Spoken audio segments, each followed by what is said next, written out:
A'udzu billahi minasyaitonir rajim. Bismillahirrahmanirrahim. Alhamdulillahilladzi anzala ala 'abdihi al-kitaba wa lam yaj'al lahu 'iwaja. Thumma as-salatu ba'du wassalamu ala nabiyil mustafa alladzi jahada bi nafsihi wa malihi wa 'irdihi hatta dakhala an-nasu ila dinillahi afwaja. Allahumma salli wa sallim wa barik ala Sayyidina Muhammad wa ala alihi wa sahbihi wa man tabi'ahum bi ihsanin ila yaumiddin, amma ba'd.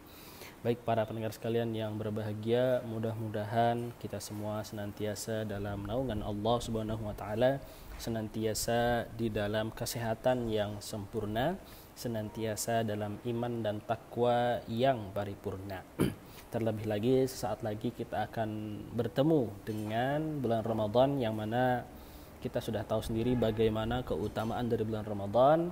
Maka sejatinya kita mempersiapkan diri untuk dapat memaksimalkan bulan Ramadan yang tinggal beberapa hari lagi.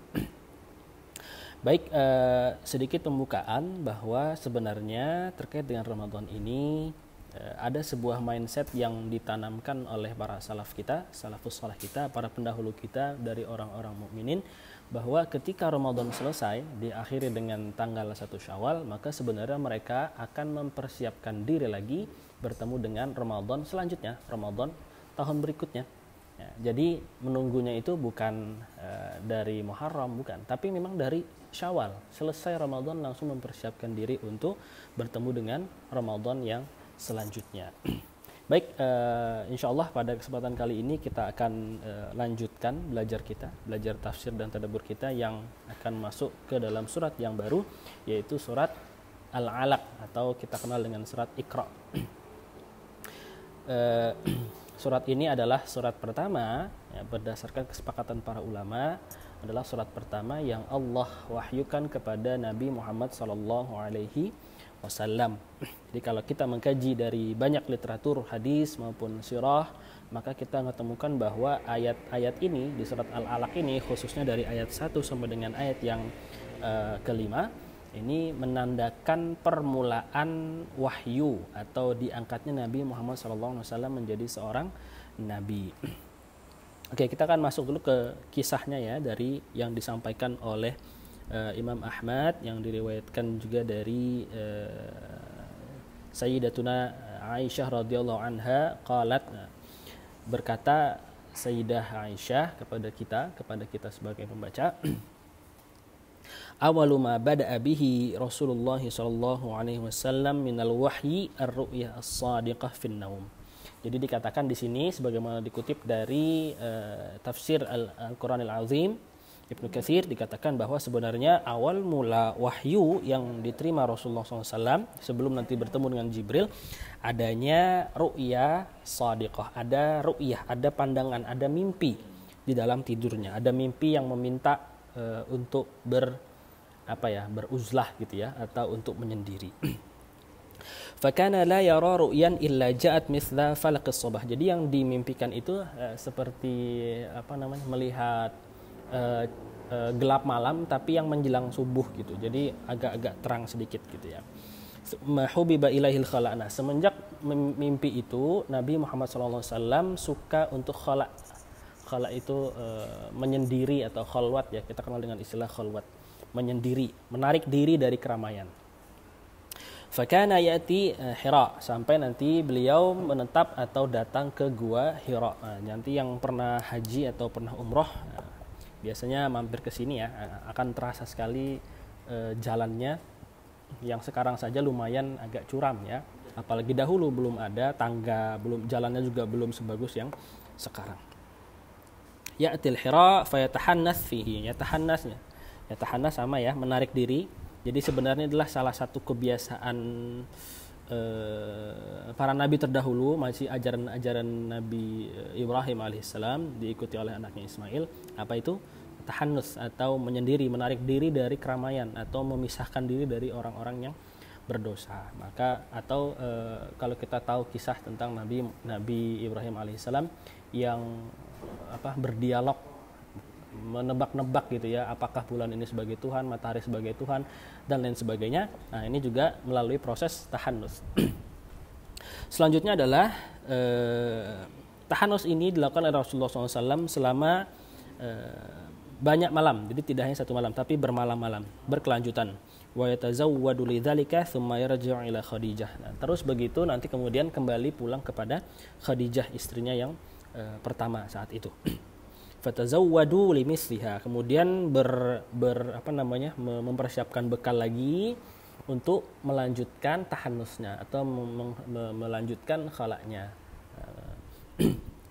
Hatta faja'ahul haq. Nah, sampai nanti datang malaikat Jibril alaihissalam wa huwa fi ghar al-Hira. Malaikat Jibril alaihissalam datang ke Gua Hira dan bertemu dengan Nabi Muhammad sallallahu alaihi wasallam. Nah, disinilah baru bermula percakapan atau perbincangan di antara keduanya yang sangat masyhur di antara kita, yaitu apa? Iqra, bacalah wahai Muhammad, bacalah wahai Muhammad, bacalah wahai Muhammad. Qala Rasulullah, maka Rasulullah pun bersabda bahwa ma ana biqari, saya ini tidak bisa membaca, saya tidak bisa membaca. Faqala fa akhadhani faqattani hatta balagha minni al-juhdu thumma arsalani. Kemudian Jibril ini setelah tadi mengatakan Iqra ya Muhammad, karena Rasulullah bilang ma ana biqari, saya tidak bisa membaca, maka Jibril pun mendekapnya, memeluk gitu ya, seperti mendekap gitu, sehingga nafasnya itu agak sulit ya, saking kencangnya himpitan atau kencangnya dekapan yang dilakukan oleh malaikat Jibril, sampai Rasulullah hampir tidak bisa bernafas. Kemudian dilepaskan lagi, fa'arsalni, kemudian dilepaskan lagi. Faqala Iqra, maka Jibril tidak berhenti di situ, diulang lagi perintahnya yang sama untuk kedua kalinya, Iqra, bacalah wahai Muhammad. Kemudian jawaban Rasulullah masih sama, faqultu ma ana biqari, ya wahai, ya nggak tahu dia siapa gitu ya, saya nggak bisa baca gitu, saya nggak bisa baca. Qala fa akhadhani faghattani hatta balagha minil juhdu thumma arsalani.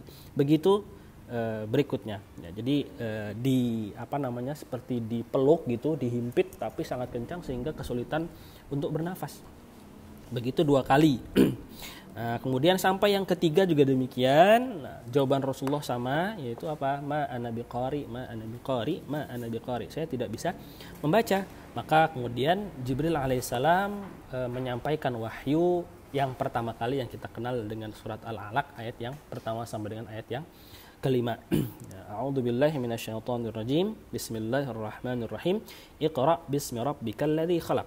Nah, Iqra, wahai Muhammad, bacalah bismi rabbika, dengan nama Tuhanmu, alladzi khalaq, yang menciptakan, yang maha menciptakan atau yang telah banyak menciptakan ya. Kemudian sampai nanti di ayat yang kelima ya, 'allamal insana ma lam ya'lam. Iqra bismi rabbikal ladzi khalaq, khalaqal insana min 'alaq. Iqra wa rabbukal akram, alladzi 'allama bil qalam, 'allamal insana ma lam ya'lam. Nah, ketika periode wahyu pertama kali ini Rasulullah SAW sangat ketakutan. Faraja'a biha terjufu biwadirihi hatta dakhala ala Khadijah. Nah, sampai takutnya itu turunnya tergesa-gesa, larinya tergesa-gesa. Kemudian sampailah ke Khadijah, di rumahnya Khadijah. Kemudian beliau mengatakan atau meminta kepada Khadijah untuk zammiluni, yaitu selimuti aku wahai Khadijah. Maka diselimutilah Rasulullah SAW, Khadijah menyelimuti beliau, hatta dhahaba anhu ar-raw'u, sampai ar-raw'u itu perasaan gelisah, khawatir, takut, tapi takut yang sangat gitu ya, takut yang sangat. Nah, sampai hilang perasaan takut tersebut. Nah, sampai di sini, kisah di sini kita sudah bisa mengambil beberapa pelajaran ya. Pelajaran yang pertama berkenaan dengan kunci kecerdasan atau kunci kepintaran yang dibangun dari Islam atau dibangun dari wahyu melalui malaikat Jibril alaihissalam kepada Nabi Muhammad SAW adalah berupa Iqra, membaca. Jadi agama ini atau Islam ini dibangun atas dasar ilmu. Iqra itu adalah gerbangnya kita, atau membaca itu adalah gerbangnya kita untuk memiliki ilmu, untuk cerdas. Nah, tapi tidak cukup sampai di situ, sebab ternyata pada faktanya hingga detik ini banyak sekali orang-orang yang tidak Islam tetapi cerdas-cerdas. Nah, kok berbeda dengan keadaan Islam yang hari ini? Banyak orang Islamnya, banyak juga yang membaca, tapi kok masih kalah kalau kita bandingkan dengan orang-orang yang non-Islam. Rahasianya sebenarnya terletak pada sambungan ayatnya, yaitu apa? Iqra, ini satu bab sendiri, kemudian bismi rabbika. Iqra bismi rabbika. Jadi rahasia kepintaran kita, kecerdasan kita umat Islam, kemajuan kita umat Islam sebenarnya dimulai dari ini, Iqra. Ini yang pertama adalah Iqra, kita membaca. Tidak cukup saya membaca, kita tambahkan poin yang kedua atau pembahasan yang kedua itu apa? Bismi rabbik. Dengan nama Tuhanmu. Artinya apa? Kita meniatkan keilmuan kita, kita niatkan belajar kita semata-mata untuk Allah Subhanahu wa taala. Karena kita tahu sumber semua keilmuan adalah Allah Subhanahu wa taala. Maka sebagai umat Islam kita tidak boleh cukup dengan Iqra saja, tapi lanjutkan Iqra bismi rabbik. Nah, jadi semua niat kita untuk belajar, untuk membaca, untuk mencerdaskan bangsa, mencerdaskan umat, mencerdaskan anak-anak, semuanya dimulai dengan bismi rabbika. Kita sangkutkan niat kita kepada Allah Ta'ala. Sebab dari sinilah sumber muara semua kecerdasan, semua kepintaran, semua kemudahan dalam belajar. Ini adalah poin yang pertama. Jadi kalau kita melihat atau merefleksikan keadaan atau merenungkan keadaan umat Islam hari ini, sebenarnya menurut Profesor Dr. Naqib Al-Attas, kalau ada yang pernah mendengar namanya gitu ya, sebenarnya salah satu faktor kemunduran kita atau ketidakmajuan umat Islam pada tahun-tahun ini gitu ya adalah jauhnya umat Islam itu dari ilmu. Jadi gerbang untuk memporak-porandakan kebodohan, memporak-porandakan kejumudan yang kita rasakan hari ini adalah dengan berilmu. Tapi tidak cukup sampai ke ilmu saja, harus disangkutkan dengan bismi rabb. Jadi Iqra bismi rabbik. Tapi kalau orang barat hanya Iqra saja, tidak bismi rabbik. Nah, jadi poin yang bisa kita ambil yang paling utama gitu ya, berkenaan dengan sumber atau maroji dari kecerdasan kita, kemajuan kita, perkembangan kita selaku umat Islam, baik itu dalam perspektif duniawi sampai dengan perspektif akhirat, maka harus dimulai dengan menggabungkan dua ini, yaitu Iqra dan juga Bismi Rabbikal ladzi khalaq. Baik, mungkin ini ya pelajaran pertama atau hikmah pertama yang dapat kita pelajari dari pemaparan atau hikmah-hikmah yang ditulis dari kitab Tafsir Quranil Azim punya Ibnu Katsir. Mudah-mudahan ada pelajaran dan juga hikmah yang dapat kita ambil, dan juga mudah-mudahan kita dapat mempraktikkannya dalam kehidupan sehari-hari. Wallahu a'lam bishawab, wa lafu minkum jami'an. Assalamualaikum warahmatullahi wabarakatuh.